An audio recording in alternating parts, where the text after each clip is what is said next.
नमस्ते बच्चों। बिशन की दिलेरी अपना 15वां पार्ट में आपको फिर से स्वागत करती हूँ।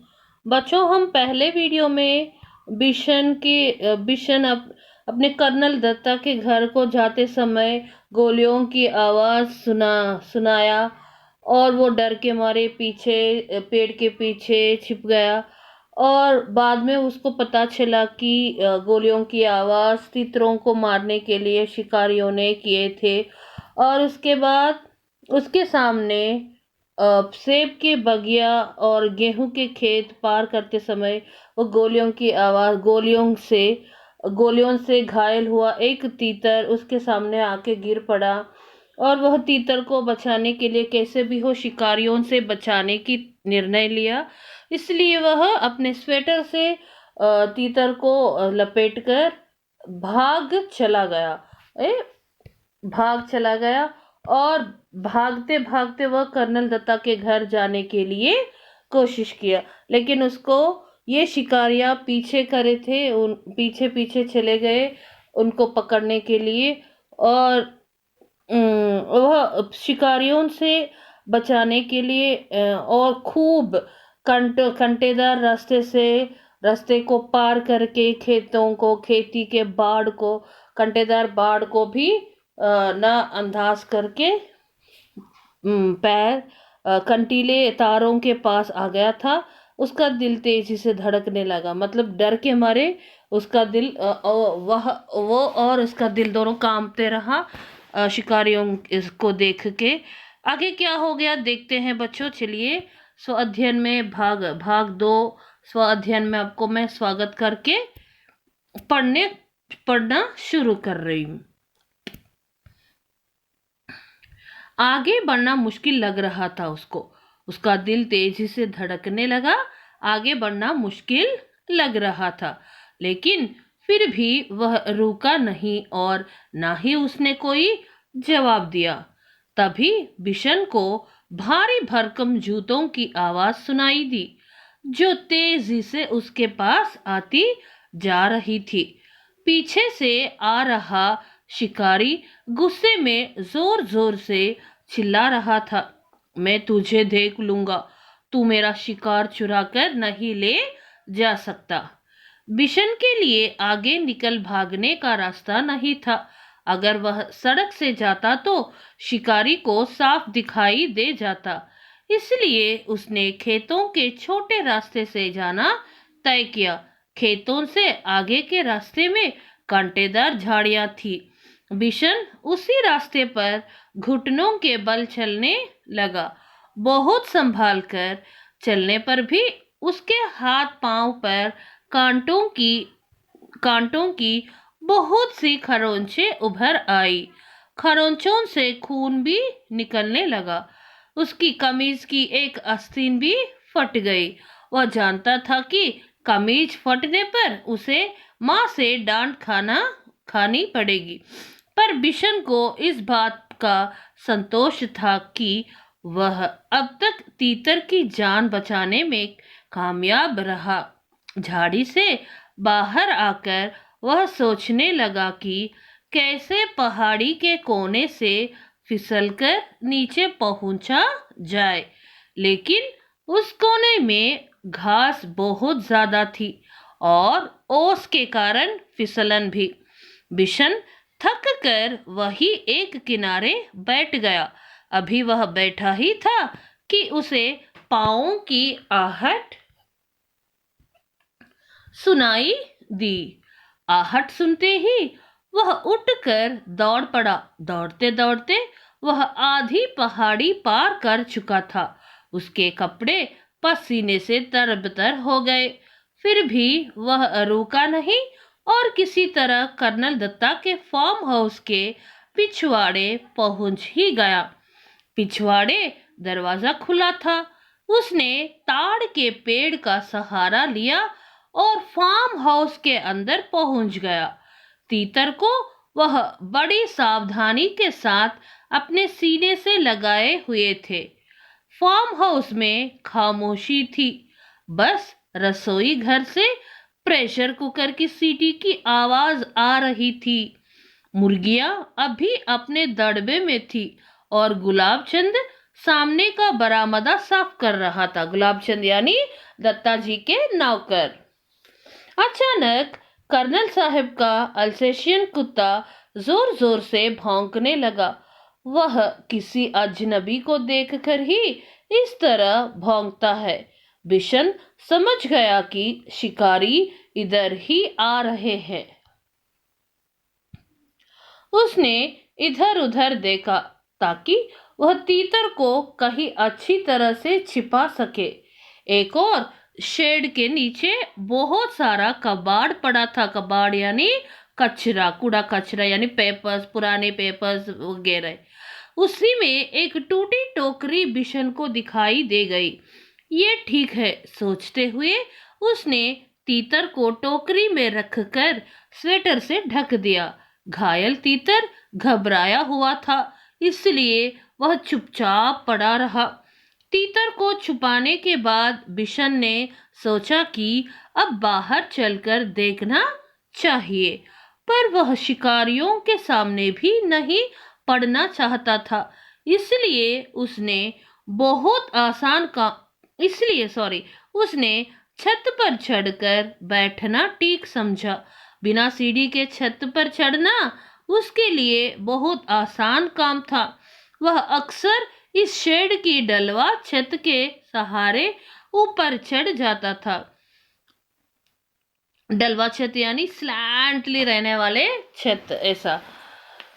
बिशन लकड़ी के खंबे पर बंदर की तरह छलांग लगाकर लटक गया और ऊपर की ओर खिसकते खिसकते छत पर जा पहुंचा। खपरेल की डलावदार छत थी, इसलिए वह चिमनी के पीछे छिपकर बैठ गया था ताकि वह किसी और को दिखाई ना दे, लेकिन वह स्वयं सब कुछ देख सके। उसने देखा कि दो शिकारी इधर ही चले आ रहे हैं और उनको देखकर कर्नल साहब का अल्सेशियन कुत्ता जोर जोर से भौंक रहा है। कर्नल ने कुत्ते को डांटा, चुप रहो, पर वह ना माना। पिछले दोनों पांव पर खड़े हो वह उछल उछल कर भौंकने लगा। वे दोनों शिकारी करीब आ गए तो कर्नल ने रौबदार आवाज से पूछा, कौन हो तुम? कौन हो तुम? यहाँ किस लिए आए हो? कौन हो तुम? यहाँ किस लिए आए हो? साहब, हम शिकारी हैं, हर साल यहाँ शिकार के लिए आते हैं। अच्छा, तो तुम ही लोगों की गोलियों की आवाजें गूंज रही थी सुबह से। जी हाँ, हमारे पास लाइसेंस वाली बंदूकें हैं। सरपंच माधो सिंह भी हमें जानता है। तो तुम हर साल तीतरों का शिकार करते हो? कर्नल ने मजाक सा उड़ाते हुए कहा। जी हाँ, तीतर भी मार लेते हैं कभी कभी। अभी अभी एक लड़का हमारे शिकार तीतर को लेकर आपके यहाँ आ छिपा है, हम उसे ही ढूंढ रहे हैं। अच्छा, तुम जो इतने सारे तीतर मारते हो उनका क्या करते हो? कर्नल साहब ने पूछा। सीधी सी बात है साहब, खाते हैं, दूसरे शिकारी ने जवाब दिया। फिर कुछ रुक कर बोला, अब तो उस लड़के को ढूंढवा दीजिए साहब, वह इधर ही कहीं छुप गया है। कर्नल दत्ता ने उनकी बात पर कोई ध्यान नहीं दिया और गुस्से से कहा, कैसे हो तुम लोग? हर साल आकर इतने तीतर मार डालते हो, कुछ को खा लेते हो और बाकी को घायल करके यहाँ तड़प तड़प कर मरने के लिए छोड़ जाते हो। जब फसल कटती है तब ढेरों मरे हुए तीतर मिलते हैं। कर्नल दत्ता की बात सुनकर वे दोनों कुछ घबरा गए। उन्हें उम्मीद नहीं थी कि कर्नल इस तरह उन्हें डांट देंगे। कर्नल दत्ता ने उन्हें इतना ही कहकर नहीं छोड़ा, आगे बोले, पक्षियों को मारने और इससे ज्यादा उन्हें घायल करके छोड़ जाने में तो कोई बहादुरी नहीं है। देखिए, फिर से बोल रही हूँ, पक्षियों को मारने और उससे ज्यादा उन्हें घायल करके छोड़ जाने में तो कोई बहादुरी नहीं है।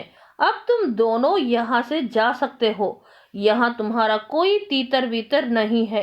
अब जाते क्यों नहीं, खड़े खड़े क्यों हो? बिशन चिमनी के पीछे से सब देख और सुन रहा था। वे दोनों शिकारी बिना कुछ बोले मुड़े और वापस चल दिए। कर्नल दत्ता ने गुलाब चंद से दवाई छिड़कने वाली मशीन लाने को कहा। तभी भीषण छप्पर से शेड पर होता हुआ नीचे कूद पड़ा। उसने तीतर को उठा लिया और घर में घुसते ही मालकिन को पुकारने लगा, बहू जी, जल्दी आइए, यह बहुत जख्मी है, आकर इसे देखिए। तीतर को दिखाकर बहू जी को यानी कर्नल दत्ता जी की पत्नी को बुला रही है कि तीतर को कुछ उपचार करने के लिए। उपचार यानी फर्स्ट एड।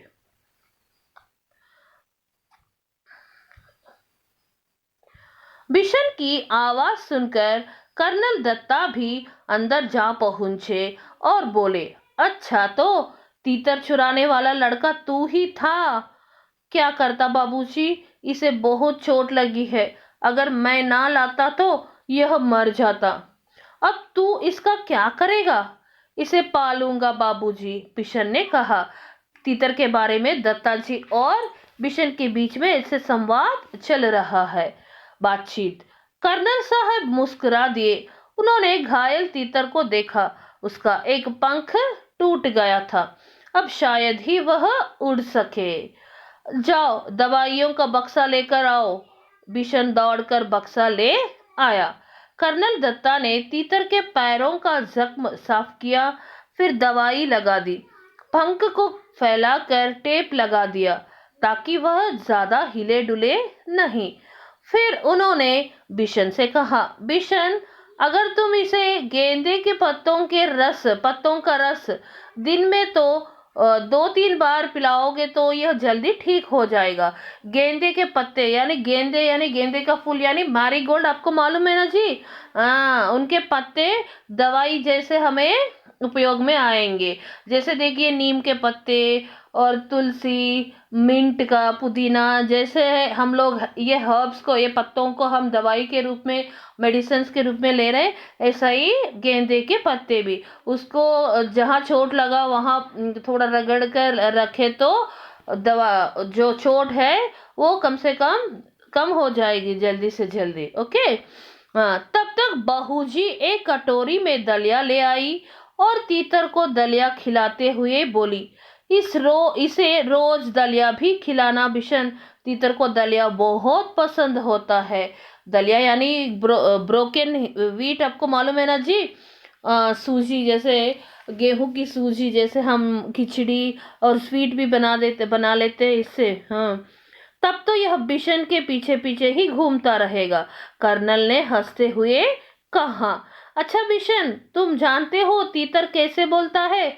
बहू जी ने पूछा। बिशन ने अपने हाथों को मुंह पर रखकर तीतर की आवाज निकाली। जैसे देखो, क्वाक क्वाक क्वाक क्वाक करके, मतलब पक्षी की आवाज निकालती हुई। कर्नल दत्ता ठहाका मारकर हंस पड़े। बाहूजी भी मुंह पर पल्लू रखकर हंसने लगी।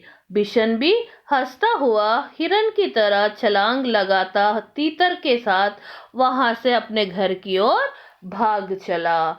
इसको क्या है, उसको क्या गर्व है बिशन को कि एक